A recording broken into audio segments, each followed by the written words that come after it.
आज हम चैप्टर 3 का 5वां टॉपिक शुरू करने जा रहे हैं, सामाजिक विषमताओं की व्याख्या, जिसमें हम समाज में जो डिफरेंसेस थी उनके बारे में बात कर रहे हैं। जैसे कि तुम्हें बताया था कि ब्राह्मणों ने समाज में 4 तरह के वर्ण बना रखे थे और जो बौद्धों ने इस बात का विरोध किया था।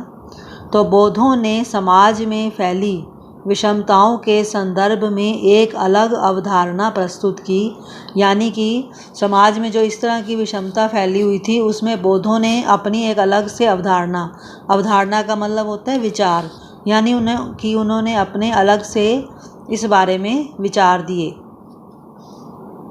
साथ ही समाज में फैले अंतर्विरोधों को नियमित करने के लिए जिन संस्थानों की आवश्यकता थी उस पर भी अपना दृष्टिकोण सामने रखा, यानी कि उन्होंने कहा कि समाज में इस तरह के जो बातें हैं इनको नियमित करने के लिए भी कोई संस्थान होने चाहिए। अब इनका एक ग्रंथ है सुत्त पिटक ग्रंथ। इनके ग्रंथों के बारे में वैसे आप चैप्टर 4 में पढ़ोगे। तो सुत्त पिटक जो इनका ग्रंथ है उसमें एक मिथक वर्णित है, यानी कि उसमें उन्होंने ये बता रखा हुआ है, ये मान्यता दे रखी है, जो ये ग्रंथ में ये बात बताई गई है कि शुरू का जो मानव थे वो पूरी तरह से विकसित नहीं थे और जो वनस्पति जगत था वो भी अविकसित था। सभी जीव शांति के एक निर्बाध लोक में रहते थे।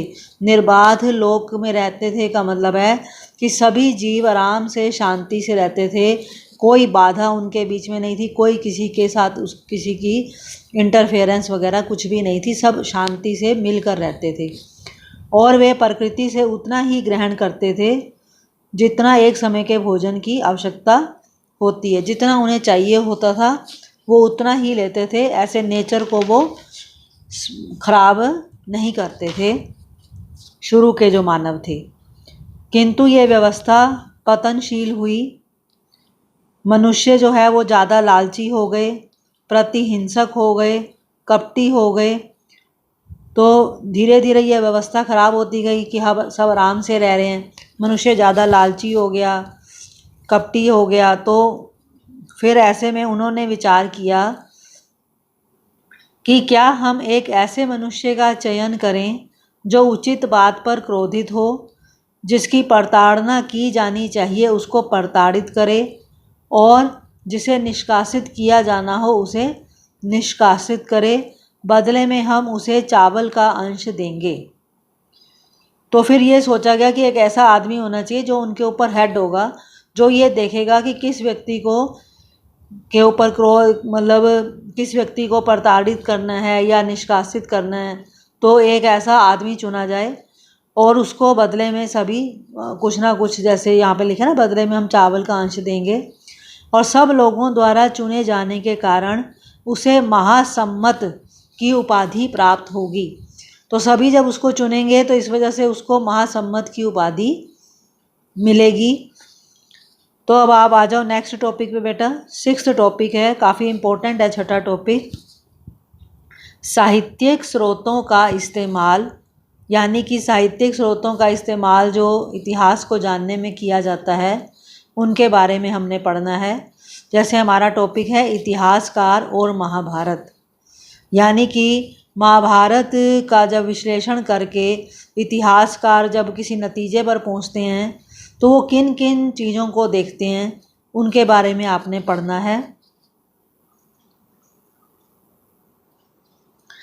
इतिहासकार किसी ग्रंथ का विश्लेषण करते समय अनेक पहलुओं पर विचार करते हैं। किसी भी ग्रंथ का जब वो विश्लेषण करते हैं तो वो बहुत सी बातों पर ध्यान देते हैं।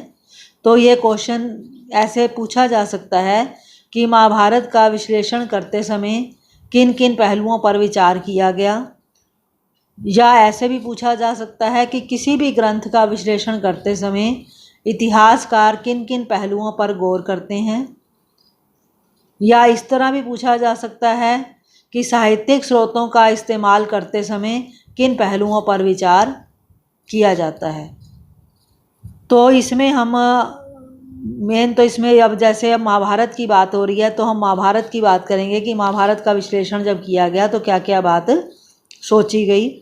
तो पहली बात ये सोची गई कि जो ग्रंथ है वो किस भाषा में लिखा गया कोई भी ग्रंथ है जिसके विश्लेषण कर रहे हैं, तो सबसे पहली बात जो इतिहासकार जिस बात का ध्यान देते हैं वो ये देखते हैं कि जो ग्रंथ है जिसके बारे में हम स्टडी कर रहे हैं वो कौन सी भाषा में लिखा गया था, पाली में, प्राकृत में या तमिल में जो कि आम लोग बोलते थे, या वो संस्कृत में लिखा गया जो कि कोई ख़ास वर्ग है या पुरोहित है इस्तेमाल में लाते थे। तो इतिहासकार कौन कौन से पहलुओं पर गौर करते हैं, उसमें नंबर 1 पे आ गया भाषा, कि ग्रंथ किस भाषा में लिखा गया इस पर ध्यान दिया जाता था। सेकंड पॉइंट है इतिहासकार ग्रंथ के प्रकार पर ध्यान देते हैं। तो पहला पॉइंट ग्रंथ की भाषा, दूसरा पॉइंट हो गया ग्रंथ का प्रकार। उसमें वो ये देखते थे कि जो ग्रंथ हैं क्या वो मंत्र थे जो कि अनुष्ठानकर्ताओं द्वारा पढ़े और उच्चारित किए जाते थे। अनुष्ठानकर्ताओं मतलब जो पूजा पाठ करवाते हैं या यज्ञ वगैरह कराते हैं। तो ये जो ग्रंथ है ये मंत्र की फॉर्म में था जिसको कि अनुष्ठानकर्ता पढ़ेंगे, या उसमें कथा होती थी जिसे लोग पढ़ें सुने और इंटरेस्टिंग लगे तो उसे दोबारा भी सुने। तो इस तरह से इसके अलावा जो इतिहासकार हैं वो उसके लेखक या लेखकों के बारे में जानने का भी प्रयास करते हैं जिनके दृष्टिकोण और विचारों ने ग्रंथों को रूप दिया। तो आपने पहला पढ़ा कि ग्रंथ की भाषा देखी जाती थी कि वो कौन सी भाषा में लिखा गया है, साधारण भाषा जो लोगों की है उसमें लिखा गया या फिर संस्कृत में लिखा गया। सेकंड वो देखते थे ग्रंथ के प्रकार कि उसमें मंत्र हैं या कथा है। तीसरा वो देखते थे लेखक के बारे में जानने का प्रयास करते थे कि वही लेखक के बारे में जाने, क्योंकि उसका लेखक का दृष्टिकोण उसके विचार उनसे भी तो ग्रंथों को रूप मिलता है।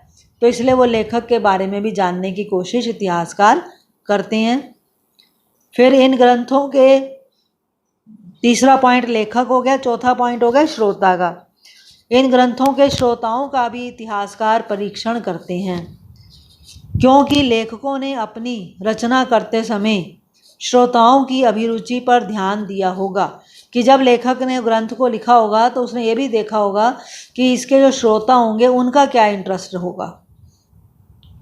उसके बाद नेक्स्ट है कि इतिहासकार जो है वो ग्रंथ के रचना काल कि वो किस समय लिखा गया इस पे ध्यान देते हैं, या उसकी रचना भूमि कि वो कहाँ पर लिखा गया इस पर ध्यान देते हैं।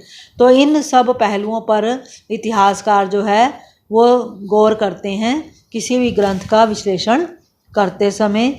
अब आप अगर इसको पॉइंट्स में लिखेंगे तो पहला पॉइंट हो जाएगा ग्रंथ की भाषा, दूसरा पॉइंट हो जाएगा ग्रंथ के प्रकार, तीसरा पॉइंट हो जाएगा ग्रंथ के लेखक, चौथा पॉइंट हो जाएगा ग्रंथ के श्रोता, पांचवा पॉइंट हो जाएगा उसका रचना काल, छठा पॉइंट हो जाएगा उसकी रचना भूमि।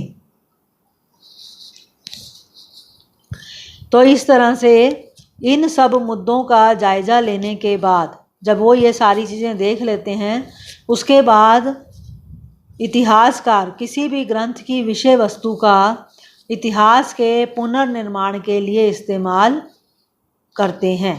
कि अब जब उन्होंने ये सारे मुद्दों का जायज़ा ले लेते हैं उसके बाद वो देखते हैं उस ग्रंथ की विषय वस्तु क्या है जिससे कि वो इतिहास का पुनर्निर्माण कर सकें। अब इसी में अगला टॉपिक है भाषा एवं विषय वस्तु। तो अब हम अगर महाभारत की बात करें तो महाभारत की जो भाषा है वो संस्कृत है, हालांकि अन्य भाषाओं में भी इसके संस्करण मिलते हैं, लेकिन महाभारत में जो संस्कृत यूज़ की गई है वो वेदों या प्रशस्तियों की संस्कृत से कहीं ज़्यादा सरल है। इसलिए ये संभव है कि इस ग्रंथ को व्यापक स्तर पर समझा जाता था, यानी उसकी संस्कृत जो थी वो सिंपल संस्कृत लिखी हुई थी। अब हम इसकी विषय वस्तु की बात करते हैं। इसकी जो विषय वस्तु है महाभारत की विषय वस्तु उसको दो भागों में बांटा गया है। एक भाग है आख्यान और एक भाग है उपदेशात्मक। दो हिस्से किए उन्होंने इतिहासकार ने, एक आख्यान और एक उपदेशात्मक। आख्यान में जो है वो कहानियों का संग्रह है, यानी उसमें कहानियाँ दी गई हैं, और उपदेशात्मक में सामाजिक आचार विचार के मानदंडों का चित्रण है, उसमें कैसे मतलब आचार विचार होना चाहिए, रूल्स वगैरह बताए गए हैं। लेकिन ये जो विभाजन है ये अपने आप में एकांकी नहीं है, यानी कि जो आख्यान है उसमें तुमने क्या पढ़ा कि कहानी है, लेकिन कहानियों के बाद उसमें कोई ना कोई मॉरल वैल्यू दे दी उन्होंने। और उपदेशात्मक में जैसे कोई ना कोई उपदेश दिया जाता है तो उसको जो है मतलब उपदेश को कहानी के जरिए उपदेश दिया गया। तो इस तरह से दोनों एक दूसरे में समाये हुए हैं। अधिकतर इतिहासकार इस बात पर एक मत हैं कि महाभारत वस्तुतः एक भाग में नाटकीय कथानक था। वो इतिहासकार ये मानते हैं कि महाभारत में एक भाग में तो नाटकीय उसकी कथा ही थी, ये जितना भी उपदेशात्मक हिस्सा है वो उसमें बाद में जोड़ा गया है।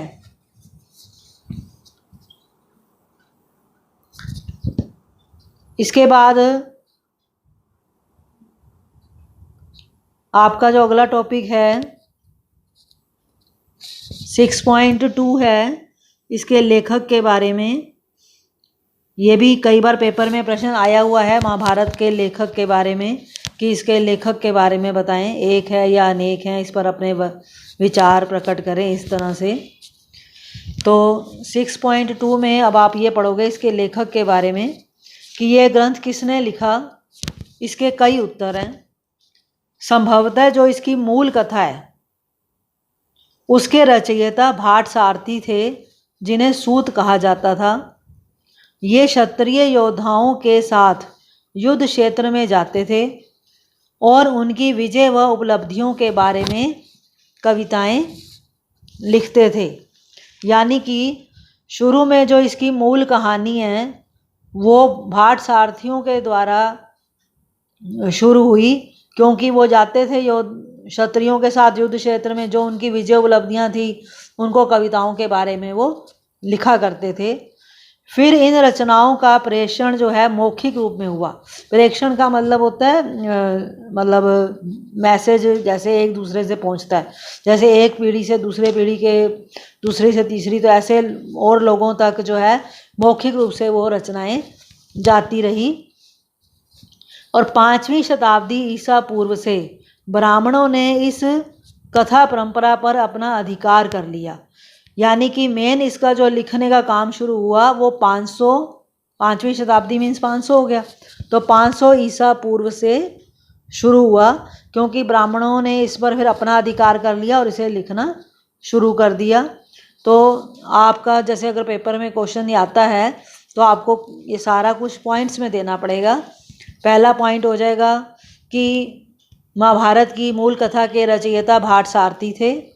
ये क्षत्रिय योद्धाओं के साथ युद्ध क्षेत्र में जाते थे और उनकी जीत और उपलब्धियों के बारे में कविताएं लिखते थे।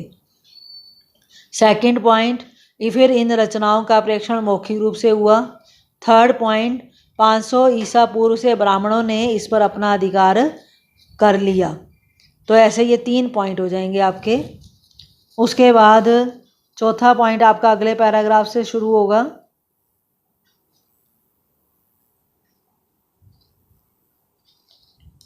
लगभग 200 ईसा पूर्व से 200 ईस्वी के बीच हम इस ग्रंथ के रचना काल का एक और चरण देखते हैं। यह वह समय था जब विष्णु देवता की आराधना प्रभावी हो रही थी तथा श्री कृष्ण को, जो इस महाकाव्य के महत्वपूर्ण नायकों में से हैं, उन्हें विष्णु का रूप बताया जा रहा था। तो 500 ईसा पूर्व से ब्राह्मणों ने इसे लिखना शुरू करा था और 200 ईसा पूर्व से 200 ईस्वी के बीच में विष्णु देवता की बहुत ज़्यादा पूजा हो रही थी और जो श्री कृष्ण इस महाभारत में लिखे गए थे उनके बारे में, उन्हें विष्णु का अवतार बताया जा रहा था। फिर बाद में 200 से 400 ईस्वी के बीच में मनुस्मृति से मिलते जुलते उपदेशात्मक प्रकरण भी महाभारत में जोड़े गए। तो तुम ये देख रहे हो 500 ईसा पूर्व से ब्राह्मणों ने इसे लिखना शुरू करा ना, और 400 ईस्वी 200 से 400 तक तो जा रहा है, यानी कि 400 ईस्वी तकरीबन 1000 साल हो गए। इसमें क्या हुआ, मनुस्मृति के भी उपदेशात्मक प्रकरण इसमें जोड़े गए। और इसी वजह से ये ग्रंथ जो कि शुरू में 10,000 श्लोकों से भी कम का था वो बढ़कर 1,00,000 श्लोकों वाला हो गया। और साहित्यिक परंपरा में इसके जो रचयिता हैं वो ऋषि व्यास को माना जाता है। यानी कि उन्होंने फिर सारा उसको इकट्ठा करके सारा जो उन्होंने साहित्यिक उसका तैयार किया उसका महाभारत का, वो फिर ऋषि व्यास के लिए का नाम आएगा इसमें। तो अगर ये पेपर में प्रश्न आता है तो आपको ये सारा जितना भी मैंने आपको अभी रीड करवाया है वो सारा आपको पॉइंट्स में आंसर देना है। अब नेक्स्ट टॉपिक है आपका सदृशता की खोज। तो महाभारत में कितनी सदृशता थी उसके बारे में आप पढ़ोगे। तो 1951-52 की बात हो रही है ये कि 1951-52 में पुरातत्ववेत्ता बी लाल ने मेरठ जिले के हस्तिनापुर नामक एक गांव में उत्खनन किया। अब मेरठ में एक गांव हस्तिनापुर था जिसका उन्होंने उत्खनन किया था। अब आपने देखना है कि वो जो उत्खनन किया तो उस उत्खनन में क्या क्या चीज़ उनको मिली थी वो आपने देखना है। तो बीबी लाल ने 1951-52 में हस्तिनापुर गांव का उत्खनन किया। अब सेकंड पैराग्राफ पे आ जाओ। उन्हें यहाँ पर आबादी के 5 स्तर मिले, जैसे पहला, दूसरा, तीसरा, चौथा, पांचवा, ऐसे 5 स्तरों में उनको आबादी के स्तर मिले। तो अब आप ये देख लो, जो पहला स्तर होता है वो सबसे पुराना, दूसरा थोड़ा उससे कम पुराना, तीसरा उससे कम पुराना, ऐसे जो है सबसे ऊपर वाला लेटेस्ट में आ जाता है। तो इस तरह उन्हें आबादी के 5 स्तरों के साक्ष्य मिले। हमने यहाँ पर दूसरे और तीसरे स्तर की बात करनी है। तो जो दूसरा है वो तीसरे से ज़्यादा पुराना है, क्योंकि दूसरे के ऊपर तीसरा चढ़ गया ना, इसलिए। तो हमने दूसरे और तीसरे की बात करनी है। तो वो जो दूसरा स्तर था वो तीसरे से ज़्यादा पुराना था। जो दूसरा स्तर है वो 12वीं से 7वीं शताब्दी ईसा पूर्व का है लगभग। उनके घरों के बारे में, मतलब दूसरे स्तर में जो घर मिले उनके बारे में वो लाल ने क्या कहा कि इनके जो घर थे उसमें कोई ख़ास निश्चित परियोजना नहीं मिलती, यानी कि ऐसा नहीं लगता कि कोई ख़ास प्लानिंग करके घर बने थे। मिट्टी की बनी हुई दीवारें मिली हैं, कच्ची मिट्टी की ईंटें मिलती हैं और सरकंडे की छाप वाला मिट्टी का प्लस्तर की खोज से पता चलता है कि जो घरों की दीवारें थी वो सरकंडों की बनी हुई थी जिन पर मिट्टी का प्लस्तर चढ़ा हुआ था।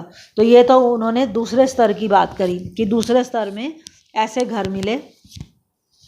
उसके बाद तीसरे स्तर के बारे में उन्होंने बताया। तीसरा स्तर जो है वो 6वीं से 3री शताब्दी ईसा पूर्व का टाइम था। उसमें वो कहते हैं कि जो तृतीय काल के घर थे, यानी तीसरे स्तर वाले, उसमें कुछ कच्ची के और कुछ पक्की ईंटों के भी बने हुए थे। वहाँ पे शोषक घट भी थे और ईंटों के नाले गंदे पानी के निकास के लिए इस्तेमाल किए जाते थे और वल्ले कूप थे वहाँ पे जिनका इस्तेमाल होता था। तो ये उन्होंने तीसरे स्तर के बारे में बताया। तो इस तरह से उन्होंने जो हस्तिनापुर का खनन करके बताया कि ये चीज़ें मिली हैं, मतलब या तो कच्चे घर थे या कच्ची या पक्की ईंटें भी हो गई, तो कोई प्लानिंग नहीं थी घरों की, ये सब उन्होंने बताया। और महाभारत के आदि पर्वन में हस्तिनापुर के बारे में क्या बताया गया था, उसमें ये बताया गया था कि हस्तिनापुर का नगर जो है वो समुद्र की भांति भरा हुआ था। यहाँ पे सैकड़ों प्रासाद थे, यानी बहुत सारे महल थे। यहाँ सिंह द्वार था, तोरण थे, कंगूरे सघन बादलों की तरह घूमड़ रहे थे, यानी कि बहुत डेकोरेटेड थे। और ये बहुत ज़्यादा सुंदर था नगर, और ये इंद्र की नगर के समान ही शोभायमान था। ये महाभारत में बताया गया है। और ये लाल ने उत्खनन से जो बताया हस्तिनापुर का, वो भी अभी आपने पढ़ लिया। तो इस तरह से जो है मतलब ये है कि ये इसके बारे में ये कुछ नहीं पता चलता कि क्या रियलिटी है, कि अब ये कल्पना करके ये सब लिखा गया या कैसे लिखा गया। तो इस तरह से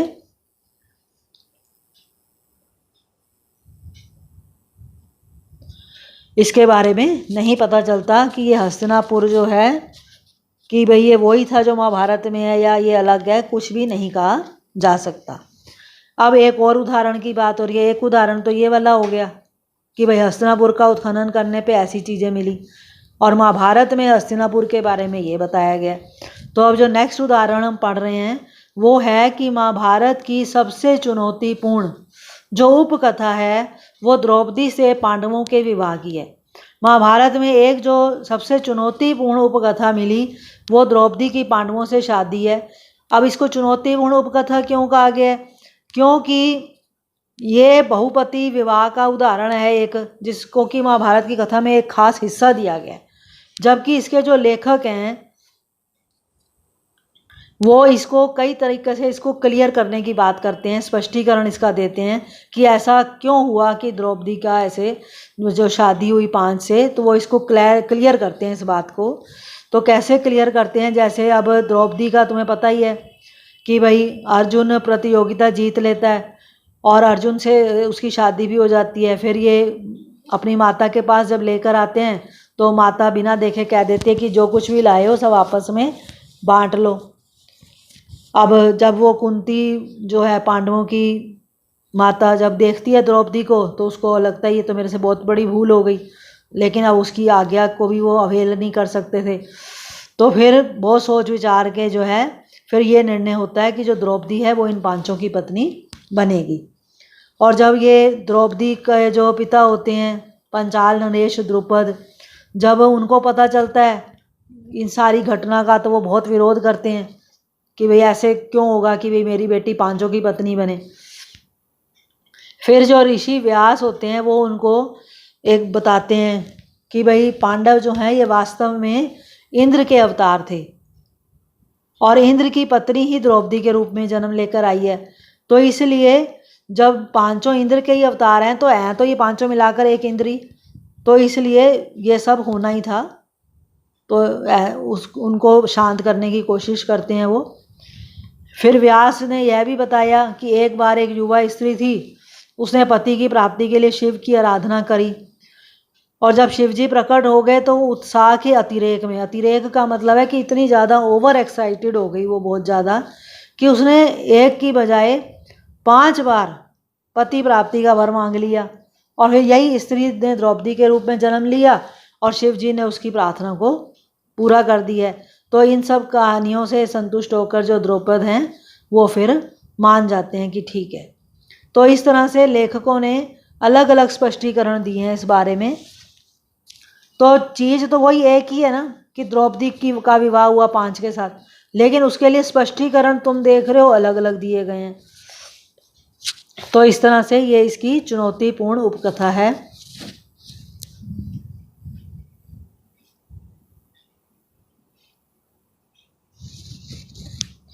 जो वर्तमान इतिहासकार हैं उनका ये सुझाव है कि लेखकों द्वारा बहुपति विवाह संबंध का चित्रण इस बात की ओर इंगित करता है कि संभवतः यह प्रथा शासकों के विशिष्ट वर्ग में किसी काल में मौजूद थी।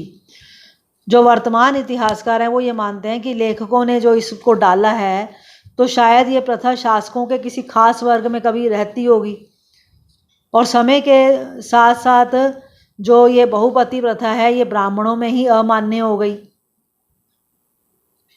तो इसलिए उन्होंने इस प्रकरण के साथ अलग अलग स्पष्टीकरण भी दिए। अब इसके बाद ये जो नेक्स्ट टॉपिक है गतिशील ग्रंथ, ये भी इम्पोर्टेंट है कि महाभारत को गतिशील ग्रंथ क्यों कहते हैं।